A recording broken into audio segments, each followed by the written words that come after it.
ఈ సచివాలయం వ్యవస్థ ద్వారా ఈ వాలంటీర్ వ్యవస్థ ద్వారా మనం రుణాలు అదే మాదిరిగానే మోస్ట్ ట్రాన్స్పరెంట్ పద్ధతిలో మనం రుణాలు ఇప్పించగలుగుతా ఉన్నాము. అదేవిధంగా రుణాలు మళ్ళీ వాళ్ళు కట్టేట్టుగా కూడా, ఎందుకనంటే వాళ్ళు కట్టడం మానేస్తే బ్యాంకులు కూడా వెనక్కి వెళ్ళిపోతాయి, ఇచ్చే కార్యక్రమం కూడా తగ్గిపోతుంది.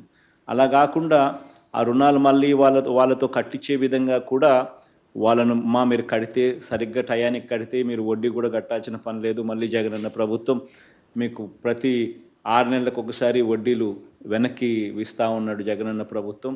కాబట్టి మీరు వడ్డీలు ఏమి కూడా మీకు పడవు, మీరు కరెక్ట్గా టయానికి కడితే మీకు వడ్డీలు కూడా వెనక్కి వస్తాయి అని చెప్పి మళ్ళీ వాళ్ళని కన్విన్స్ చేసి కరెక్ట్గా వాళ్ళు టయానికి కట్టేట్టుగా కూడా ఈ సచివాలయం వ్యవస్థ, వాలంటీర్ వ్యవస్థ రుణాలు ఇప్పించడమే కాకుండా రుణాల రికవరీలో కూడా బ్యాంకులకు వాళ్ళు తోడ్పాటిస్తూ ఉన్న అడుగులు మన ఒక్క రాష్ట్రంలోనే పడతా ఉన్నాయి. కాబట్టే ఈరోజు రుణాల రికవరీ, స్పెషలీ ఈ జగనన్న తోడు అనే ఈ కార్యక్రమంలో రుణాల రికవరీ దాదాపుగా 95% పైచులుకుగానే ఈరోజు ఉంది అని కూడా చెప్పడానికి ఇంకా సంతోషకరమైన వాడు.